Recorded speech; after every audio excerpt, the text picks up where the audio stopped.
Assalamualaikum warahmatullahi wabarakatuh. Selamat siang semuanya. Bertemu lagi di mata kuliah Sistem Informasi Manajemen. Hari ini kita sudah masuk di pertemuan keempat yang membahas tentang sistem informasi manufaktur dan pemasaran. Baik, kita langsung saja ya. Yang pertama adalah sistem informasi manufaktur. Di sini dikatakan bahwa sistem informasi manufaktur adalah sistem yang digunakan untuk mendukung fungsi produksi yang mencakup seluruh kegiatan yang terkait dengan perencanaan dan pengendalian proses untuk memproduksi barang atau jasa. Nah, kata manufaktur sendiri berasal dari bahasa Latin, ya, manus dan factus, yang berarti dibuat dengan tangan. Kata manufaktur muncul pertama kali pada tahun 1576 dan kata manufacturing muncul tahun 1683. Manufaktur dalam arti yang paling luas adalah proses merubah bahan baku menjadi produk. Dan proses ini meliputi perancangan produk, pemilihan material, dan juga tahap-tahap proses di mana produk tersebut dibuat. Jadi sistem informasi manufaktur sendiri bisa diartikan juga suatu sistem berbasis komputer yang digunakan untuk mendukung fungsi produksi yang mencakup seluruh kegiatan yang terkait dengan perencanaan dan pengendalian proses untuk memproduksi barang atau jasa dan bekerja dalam hubungannya dengan sistem informasi fungsional lainnya untuk mendukung manajemen perusahaan dalam pemecahan masalah yang berhubungan dengan manufaktur produksi perusahaan yang pada dasarnya tetap bertumpu pada input, proses, dan output. Sehingga secara garis besar, sistem informasi manufaktur ini dapat didefinisikan juga sebagai subsistem CBIS, ya, yang menyediakan informasi mengenai perusahaan dengan menggunakan komputer sebagai alat proses produksinya yang hasil outputnya digunakan untuk menciptakan dan mengoperasikan sistem produk perusahaan.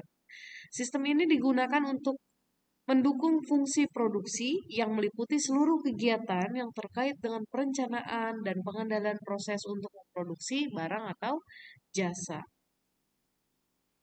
Manfaat digunakannya sistem informasi manufaktur di dalam perusahaan ini antara lain adalah hasil produksi perusahaan lebih cepat dan tepat waktu karena sistem informasi manufaktur menggunakan komputer sebagai alat prosesnya.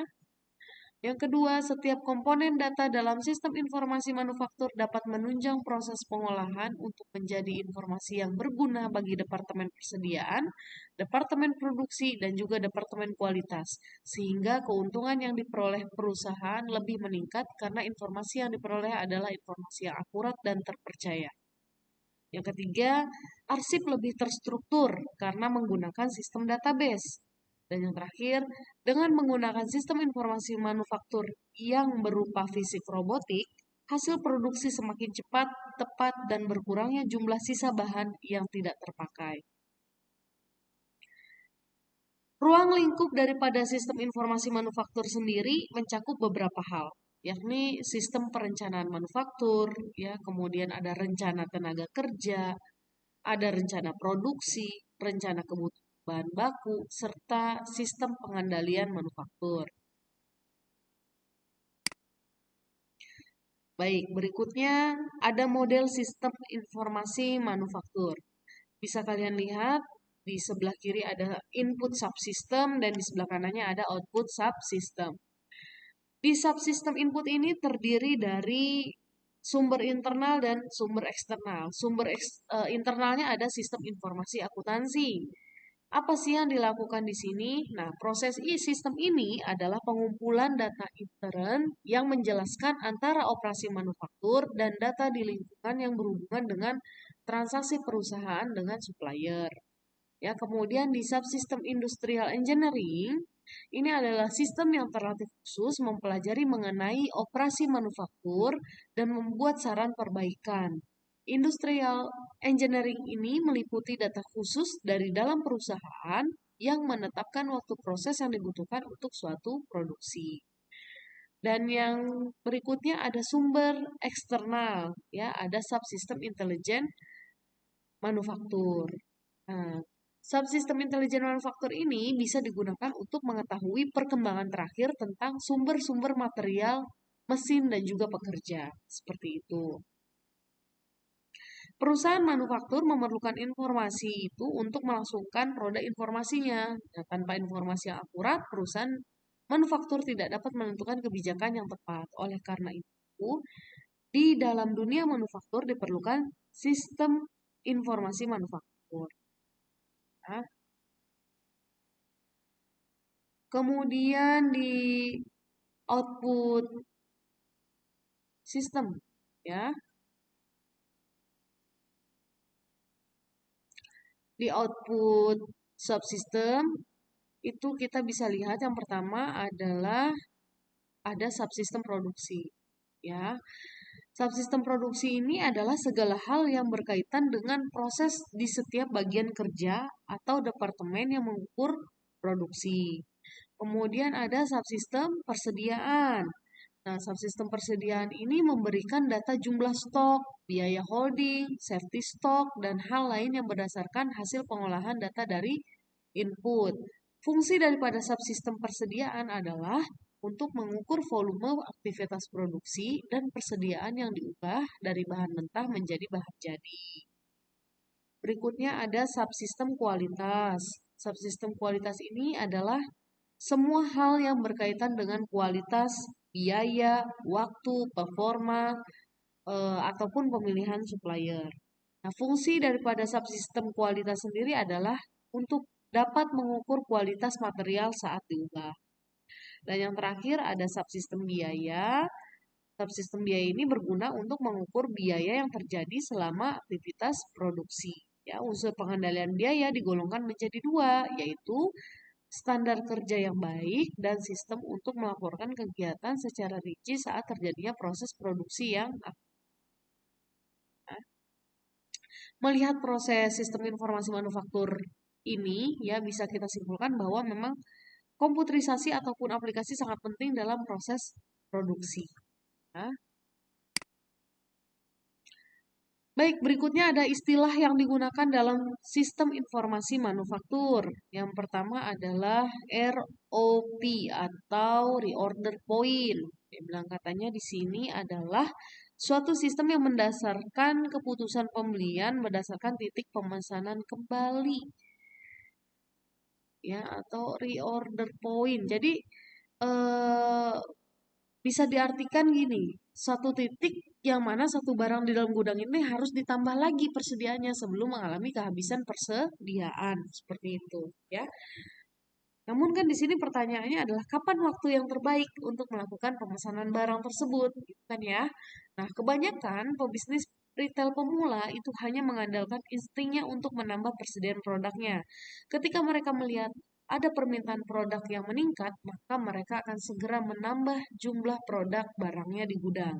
Tapi sebaliknya, ketika ada permintaan yang sedikit, mereka tidak akan melakukan reorder karena memang persediaannya di gudang masih sangat banyak, gitu ya. Nah, tetapi untuk mereka yang sudah memiliki jam terbang tinggi, mereka akan melakukan penumpukan barang di gudang guna mengantisipasi adanya high season atau musim tertentu, seperti musim lebaran, ya musim dingin, musim hujan, ataupun tahun baru. Prinsipnya sederhana, habis atau tidaknya produk barang bukanlah masalah, karena yang penting mereka sudah memenuhi kuota penjualan. Seperti itu. Sebenarnya masih ada cara yang tepat untuk jumlah barang yang harus dipesan dari pihak pemasok ya, lengkap dengan kapan waktu yang paling tepat untuk melakukan reorder. Yaitu caranya adalah dengan menggunakan rumus reorder point ini. Seperti itu. Kemudian berikutnya ada MRP atau Material Requirement Planning. Suatu sistem yang dapat dipakai untuk merencanakan kebutuhan berbagai bahan baku yang diperlukan dalam proses produksi, ya. MRP juga memberikan schedule waktu yang terperinci kapan setiap komponen, material, dan bagian harus dipesan atau diproduksi. Sistem NRP ini didasarkan pada permintaan dependent, yaitu permintaan yang disebabkan oleh permintaan terhadap item level yang lebih tinggi. Misalnya, permintaan akan kain dalam perusahaan garment. Nah, kain ini kan merupakan permintaan dependent yang tergantung pada permintaan baju. Seperti itu ya. Jadi material requirement planning ini digunakan pada berbagai industri terutama yang berkarakteristik job shop ya, yakni industri yang memproduksi sejumlah produk dengan menggunakan peralatan produksi yang relatif sama. Seperti itu. Kemudian ada MRP yang kedua atau Material Resource Planning ya, suatu sistem yang memadukan MRP dengan penjadwalan produksi dan operasi pada bengkel kerja. Sistem ini hanya untuk mempekerjakan mesin secara efektif. Berikutnya ada Just in Time nah, atau GIT. Nah, dengan menerapkan just in time ini, perusahaan tidak akan mengalami overstocking ya akibat tidak cermat dalam mengantisipasi permintaan pasar atau juga sebaliknya mengalami out of stock ya, pengelolaan inventory di perusahaan bisa lebih terkendali dan tertata dengan baik.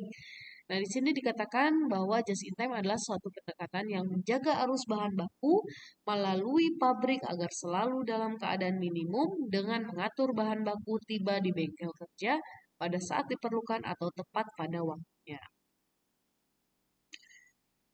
Just in time juga dikenal sebagai just in time inventory ya atau JIT, di mana manajemen ini bertujuan untuk memastikan bahwa stok persediaan di gudang mencukupi ya guna menunjang operasi produksinya nanti.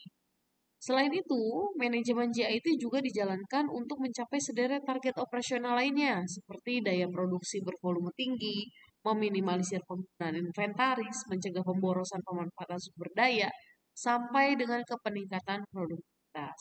Dengan begitu, perusahaan akan tetap bisa memenuhi setiap permintaan dari pelanggan, sekaligus menghemat pengeluaran anggaran maupun penggunaan sumber daya bisnis. Adapun hal-hal yang termasuk dalam manajemen GIT antara lain adalah jadwal penerimaan bahan produksi, penjadwalan operasi produksi, hingga jadwal penyelesaian operasi produksi serta distribusi barang terhadap pelanggan. Nah ya, pengimplementasiannya sendiri harus didasari oleh sejumlah sifat pendukung seperti prediktif, ya, teliti, akurat, dan juga konsisten. Cara kerja manajemen just in time ini terbilang cukup kompleks ya dan juga sistematis sebab setiap proses yang berjalan di dalamnya saling berkaitan satu sama lain. Sistem manajemen ini pada dasarnya akan memastikan bahwa persediaan barang perusahaan mampu memenuhi permintaan konsumen dengan waktu yang cepat dan alhasil manajemen ini mengharuskan perusahaan untuk dapat menjalin hubungan profesional dengan pihak pemasok berpengalaman guna mendapatkan bahan baku yang berkualitas dengan harga rendah sehingga tujuan utama mampu tercapai. Selain itu, manajemen JIT juga mendorong perusahaan untuk dapat merampingkan alur produksi demi tercapainya sistem operasi produksi yang efisien dan produktif. Hingga pada akhirnya sebuah produk berkualitas mampu dihasilkan dalam kurun waktu singkat melalui serangkaian proses bersifat efektif dan efisien seperti yang sudah dijelaskan sebelumnya. Baik, itu tentang just in time. Kemudian ada CIM atau Computer Integrated Manufacture, ya. Ini dia katanya di sini satu sistem yang menggabungkan berbagai teknik untuk menciptakan proses manufaktur yang luas, cepat, dan menghasilkan produk yang berkualitas tinggi dan efisien.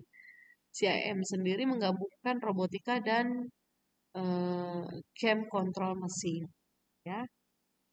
CIM juga mengacu pada penggunaan mesin yang dikendalikan komputer dan sistem otomasi dalam produk.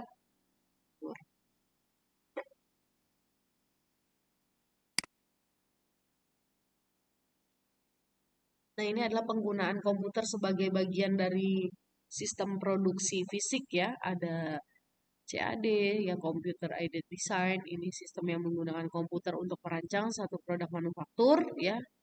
Bisa contohnya bisa mobil, kapal, pesawat terbang ya dan lain sebagainya. Kemudian ada CIA ya, Computer Aided Engineering, sistem yang dirancang untuk menganalisa karakteristik dari suatu desain dan dipakai untuk mensimulasikan kinerja produk yang berbeda-beda untuk mengurangi eh, pembuatan prototipe. Kemudian ada CAM, Computer Aided Manufacture. manufacturing ya, sistem berbasis komputer yang digunakan untuk mengontrol suatu proses produksi. Kemudian ada CIPP ya, Computer Aided Process Planning ya, di mana sistem ini digunakan untuk merencanakan urutan proses untuk memproduksi atau merakit suatu komponen. Dan terakhir ada robotik ya, yang melibatkan pengguna robot industrial, alat yang secara otomatis melaksanakan tugas tertentu dalam proses manufaktur. Baik, itu adalah tentang sistem informasi manufaktur ya. Kita lanjutkan ke sistem informasi pemasaran. Ya.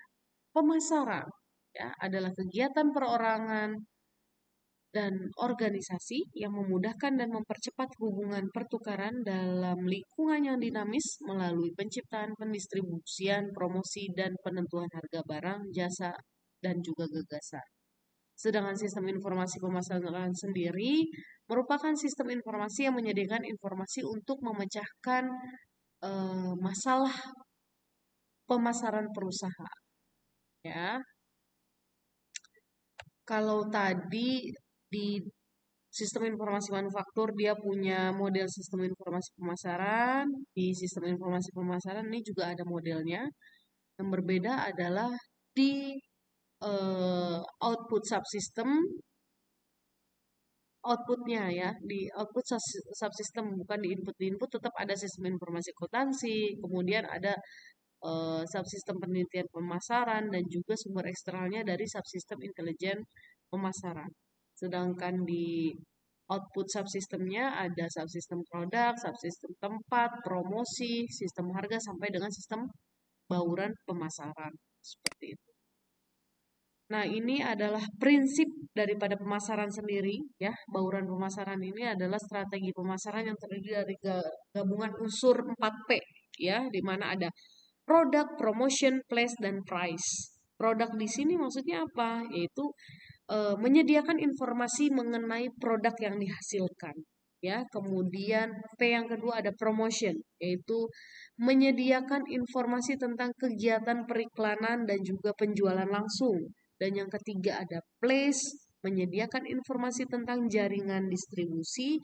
Dan yang keempat ada price, menyediakan informasi yang membantu manajer dalam membuat keputusan harga. Kemudian ada informasi ya, kelompok informasi pemasaran ya, dibagi juga menjadi 4, yaitu ada informasi produk, yakni menyangkut produk yang dijual ya dan produk-produk kompetitor. Kemudian ada informasi promosi ya, ini menyangkut cara, media, dan waktu promosi yang dilakukan.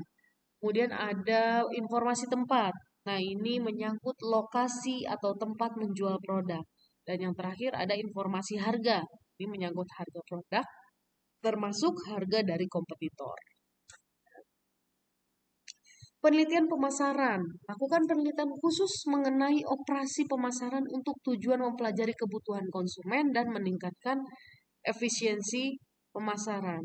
Ya, bagaimana caranya kita melakukan penelitian pemasaran? Nah, ini dia, ya.